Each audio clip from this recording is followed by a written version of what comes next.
Hello friends, आज मैं आपके लिए लाई हूँ कुछ latest important question and answers which are related to IC38 IRDA exam, जो कि एक इंश्योरेंस एजेंट एग्ज़ाम होता है। इस वीडियो को मैंने दो पार्ट्स में डिवाइड किया है और इन दोनों पार्ट्स को देखने के बाद आई एम श्योर कि आप इस एग्ज़ाम को ज़रूर क्रैक कर लेंगे।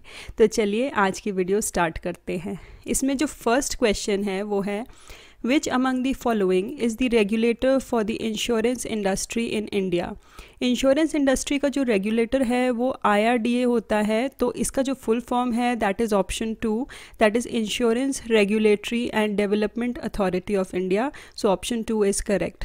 Next one, which among the following is a method of risk transfer. जब फ्रेंड्स रिस्क ट्रांसफ़र वर्ड आ जाए तो इसका मतलब है इंश्योरेंस, तो यहाँ पर जो ऑप्शन 2 है that is insurance, this is the correct answer. Next one, which among the following statement is true. अब यहाँ पर आपको 4 स्टेटमेंट दी है और आपको बताना है कि कौन सी स्टेटमेंट ट्रू है, दैट मीन्स सही है। तो जो फर्स्ट स्टेटमेंट है वो पढ़ लेते हैं।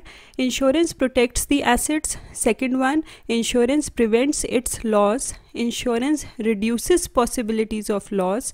And fourth one, insurance pays when there is loss of asset. तो जब आपके एसेट का लॉस होता है तो इंश्योरेंस तब पे करती है, तो इसलिए ऑप्शन 4 करेक्ट है। Now next one, which among the following scenarios warrants insurance. तो यहाँ पर जो ऑप्शंस हैं इसमें जो ऑप्शन 2 है, the sole breadwinner of a family might die untimely. अकेला इंसान जो कमाने वाला है उसकी आकस्मिक मृत्यु हो जाती है तब इंश्योरेंस काम आती है, तो यहाँ पर जो ऑप्शन 2 है वो करेक्ट होगा। Now next one, by which of the below insurance scheme is run by an insurer and not sponsored by the government. अब यहाँ पर जो ऑप्शन 3 है दैट इज़ जन आरोग्य, ये इंश्योरेंस स्कीम है जो कि इंश्योरर रन करता है और यही अकेली स्कीम है जो कि गवर्नमेंट स्पॉन्सर नहीं करती। बाकी जो ऑप्शन 1 है दैट इज़ ESIC और जो क्रॉप इंश्योरेंस स्कीम है वो गवर्नमेंट रन करती है, पर जन आरोग्य इंश्योरर रन करता है। Now next question, risk transfer through risk pooling is called. अब यहाँ पर वर्ड अगेन रिस्क ट्रांसफ़र आ गया, तो यहाँ पर ऑप्शन 2 है दैट इज़ इंश्योरेंस, वो करेक्ट होगा। Now next one, the measures to reduce chances of occurrence of risk is known as. कौन सा ऐसा मेजर है जब आप रिस्क को रिड्यूस कर सकते हैं, मीन्स जो उसके चांसेस हैं अकरेंस के उसको रिड्यूस कर सकते हैं, तो यहाँ पर जो ऑप्शन 2 है दैट इज़ लॉस प्रिवेंशन। जब आप लॉस को प्रिवेंट करते हैं तब आप चांसेस को रिड्यूस कर सकते हैं रिस्क के होने के लिए, तो यहाँ पर जो ऑप्शन 2 है that will be correct, that is loss prevention. अब बढ़ते हैं नेक्स्ट की तरफ। By transferring risk to insurer it becomes possible. अब जब आप इंश्योरेंस करा लेते हैं, ट्रांसफरिंग रिस्क का मतलब है जब आप इंश्योरेंस करा लेते हैं तो क्या होता है, तो यहाँ पर देखिए जो ऑप्शन 4 है, to enjoy peace of mind and plan once business more effectively, तो आप ये कर पाते हैं, तो option 4 is correct. Next one, origin of modern insurance business can be traced to. यहाँ पर जो आंसर है वो करेक्ट है लॉयड्स, तो option 2 is correct, that is Lloyd's, इन्होंने मॉडर्न इंश्योरेंस बिजनेस का ओरिजिन किया था। Now next one, in insurance context risk retention indicates a situation where. अब रिस्क रिटेंशन कब होता है, जब आप रिस्क लेने को तैयार हो जाते हैं और उसके जितने भी इफ़ेक्ट्स हैं उसको भी बेयर करने के लिए तैयार हो जाते हैं, तब रिस्क रिटेंशन होता है। तो यहाँ पर जो ऑप्शन 4 है वो सबसे बेस्ट है, so one decides to bear the risk and its effect, तो करेक्ट ऑप्शन है option 4। Now next question, out of 400 houses each valued rupees 20,000 on an average, 4 houses get burnt every year resulting in a combined loss of 80,000 rupees। तो यहाँ पर दिया गया है कि 400 घर हैं और हर एक की वैल्यू 20,000 है और एवरेज में हर साल 4 घर जल जाते हैं और कंबाइन जो लॉस होता है वो 80,000 का होता है। So what should be the annual contributing of each house owner to make good this loss. तो यहाँ पर हर घर कितना कंट्रीब्यूट करेगा। तो यहाँ पर सिंपली आपने क्या करना है कि जो 80,000 है जो कि लॉस हो रहा है वो हर घर में डिवाइड कर देंगे, मीन्स 400 घर में डिवाइड कर देंगे, so that will B 200. So option 2 will be correct. Now next question, identify the scenario where a debate on need for insurance is not required. तो इसका बिल्कुल clear cut आंसर होता है, that is motor insurance for third party liability. So option 3 is correct. Now next one, in India dash insurance is mandatory. India में कौन सी insurance compulsory है, mandatory है? This is motor third party liability insurance. Now next one, why do insurers arrange for survey and inspection of the property before acceptance of a risk? अब यहाँ पर आप सारे options देखिए. अब यहाँ पर जो ऑप्शन 1 है, to assess the risk for rating purposes, जब रिस्क को असेस करने के लिए ताकि उसकी रेटिंग कर सकें उसके लिए ही सर्वे और इंस्पेक्शन की जाती है. तो यहाँ पर जो ऑप्शन 1 है दैट इज़ करेक्ट. यहाँ पर देखिए बाकी ऑप्शंस पढ़ लेते हैं. To find out how the insured purchase the property, ये भी करेक्ट नहीं है. To find out whether other insurers have also inspected the property, या फिर to find out whether neighbouring property also can be insured. तो ये सारे इसमें नहीं आते. जो फर्स्ट ऑप्शन है to assess the risk for rating purposes, ये ही करेक्ट ऑप्शन है. Now next one, Which of the below party is not eligible to enter into life insurance contract? अब लाइफ इंश्योरेंस कभी भी माइनर का नहीं होता, तो इसमें जो ऑप्शन 2 है that is minor, that is the correct answer. Now next one, dash is not an indicator of service quality. अब कौन सी ऐसी चीज़ है जो सर्विस क्वालिटी को नहीं दर्शाती? अब यहाँ पर देखिए क्लेवरनेस, रिलायबिलिटी, एम्पैथी और रिस्पॉन्सिवनेस. तो अगर चालाकी हो रही है आपके साथ तो वो एक अच्छा इंडिकेटर नहीं माना जाता अच्छी सर्विस देने के लिए. तो यहाँ पर जो ऑप्शन 1 है that is cleverness is the correct answer. Next question, which among the following is not an element of active listening? अब यहाँ पर देखिए आप सारे चारों ऑप्शन में जो ऑप्शन 2 है, बीइंग एक्सट्रीमली जजमेंटल, यही एक ऐसा एलिमेंट है जो एक्टिव लिसनिंग में नहीं आता. Next one of the methods of reducing insurance cost of an insured is option 2, that is deductible is correct. Now next one, which of the following statements is true? अब यहाँ देखिए insurance के बारे में बताया गया है कि क्या होता है इंश्योरेंस, तो वो चीज़ आपने बतानी है. फर्स्ट ऑप्शन है insurance is a method of sharing losses of a few by many. Yes, this is the correct option. यहाँ पर जो ऑप्शन 2 है it is the method of transferring the risk of an individual to another individual. जी नहीं, ये बिल्कुल नहीं है.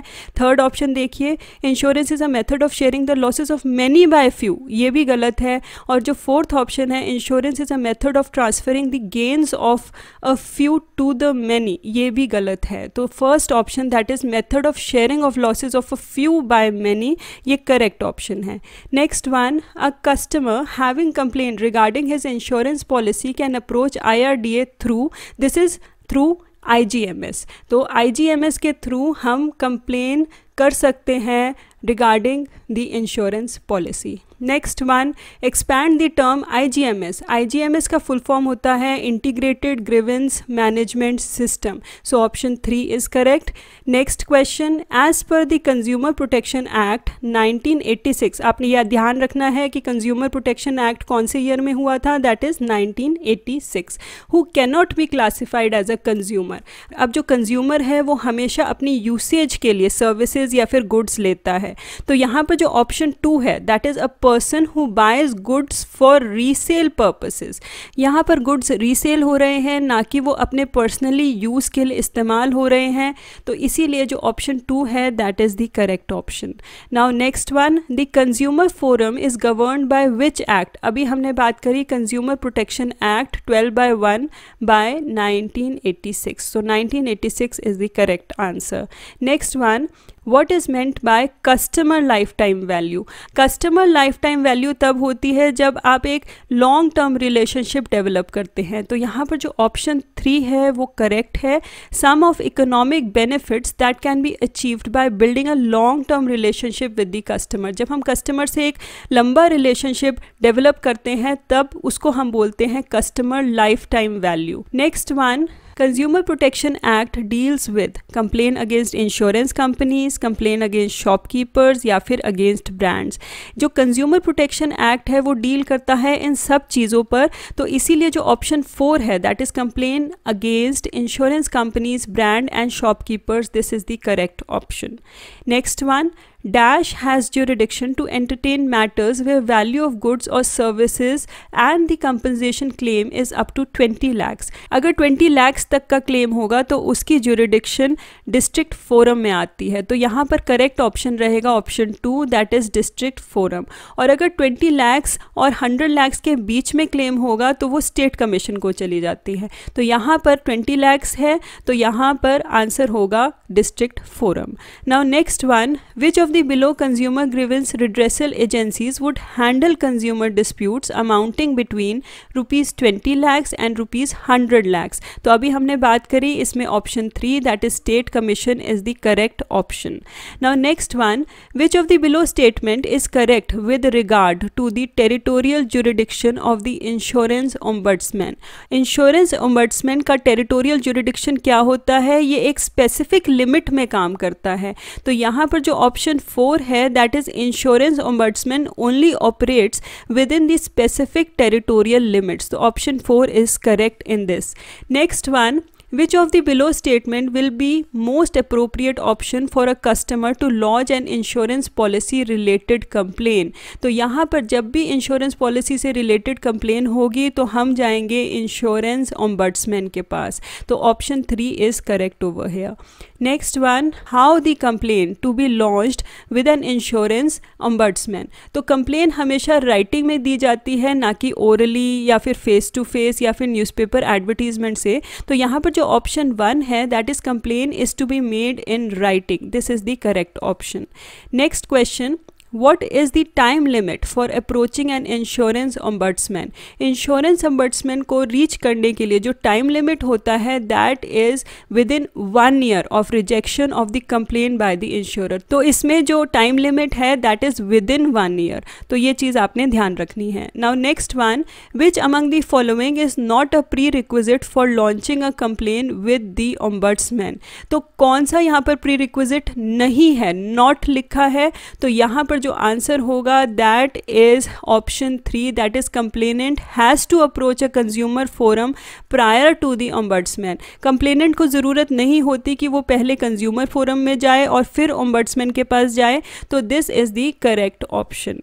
Now next one, are there any fee या फिर charge that need to be paid for lodging the complain with the ombudsman? No, there is no fees charged. तो यहाँ पर जो ऑप्शन 2 है दैट इज नो फी और charge need to be paid, this is the correct option. चलिए अब next question देखते हैं। Can a complain be launch against private insurer? क्या प्राइवेट इंश्योरर के अगेंस्ट कोई कंप्लेन लॉन्च की जा सकती है? जी हाँ, की जा सकती है। तो यहाँ पर जो आंसर 2 है वो सबसे बेस्ट आंसर है।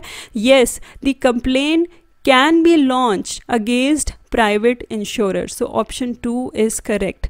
Now next one, how many insurance ombudsman offices are there in India? There are 17 insurance ombudsman offices. Next one, dash act as intermediary and consultant by mutual agreement between the insured and the insurer within the terms of reference। तो कौन act करता है intermediary और consultant के रूप में? This is insurance ombudsman, तो यहाँ पर option 1 is correct. Let us move on to the next one. Which among the following cannot form the basis for a valid consumer complaint?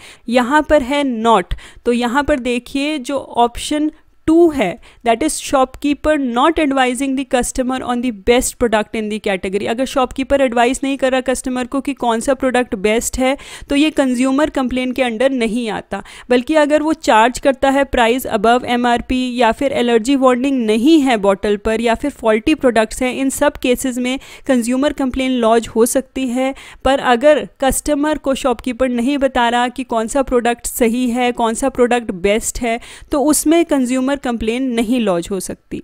Next one, when did the appointment of insurance agent regulation came into force? The answer over here is 1 April 2016। So option 3 is correct. तो आपने याद रखना है कि appointment of insurance agent regulation की गई 1 अप्रैल 2016 को। Next one, who is composite insurance agent? अब कॉम्पोजिट का मतलब है जब सब चीज़ें हों उसमें, तो यहाँ पर जो option 4 that is insurance agent of 1 life, 1 general, 1 health and 1 each of mono life insurer, ये कॉम्पोजिट इंश्योरेंस एजेंट माना जाता है। चलिए अब नेक्स्ट देख लेते हैं, when is it essential for insurable interest to be present in case of life insurance? तो लाइफ इंश्योरेंस के केस में जो ऑप्शन 1 है, at the time of taking out insurance, this is the correct option. Now next one, which of the below is not correct with regard to insurable interest? तो यहाँ पर जो option है देखिए, father taking out insurance policy on his son, ये हो सकता है। Spouses taking out insurance on one another, ये भी हो सकता है, पर फ्रेंड्स के केस में नहीं होता। लास्ट ऑप्शन देखिए, employer taking out insurance on employees, ये भी होता है।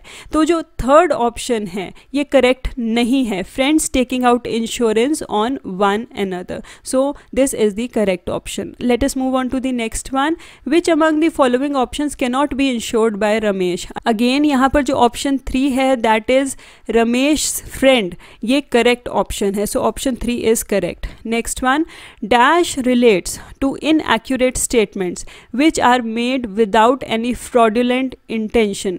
तो क्या चीज़ रिलेट करती है इनएक्यूरेट स्टेटमेंट्स को? यहाँ पर जो आंसर रहेगा that is misrepresentation. So misrepresentation relates to inaccurate statements.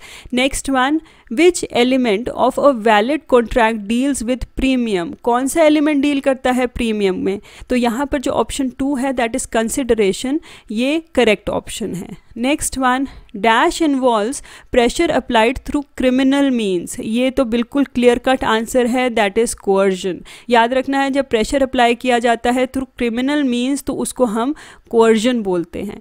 Next one, which of the below mentioned insurance plans has the least or no amount of saving element? तो ये तो बहुत clear cut है, term insurance plan ये सबसे सस्ती insurance plan होती है, तो option 1 is correct.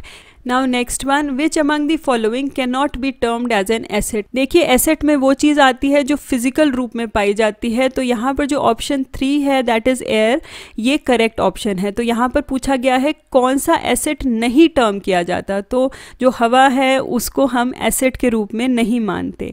Now next one, who devised the concept of HLV? इसका जो करेक्ट आंसर है that is professor Huebner. HLV is human life value, तो H से ही याद रखना है, H से ही HLV है, और इसका जो करेक्ट ऑप्शन है professor Huebner that is also starting with H, तो इस चीज़ से हम इसे याद रख सकते हैं। Next one, which among the following is wealth accumulation product? तो वेल्थ एक्यूमुलेशन प्रोडक्ट शेयर्स को माना जाता है, so option 2 that is shares is correct. चलिए अब नेक्स्ट क्वेश्चन देख लेते हैं, विच among the following methods is a traditional method that can help determine the insurance needed bye an individual? इसका करेक्ट आंसर है HLV that is human life value. So friends that was all about this video. इस video में हमने discuss किए 50 questions. अगली video that is part 2 में हम कुछ और इंपॉर्टेंट क्वेश्चंस इससे रिलेटेड डिस्कस करेंगे। Friends, if you like the video please do hit the like, share and also do subscribe the channel if you have not yet subscribed it. Thanks for watching.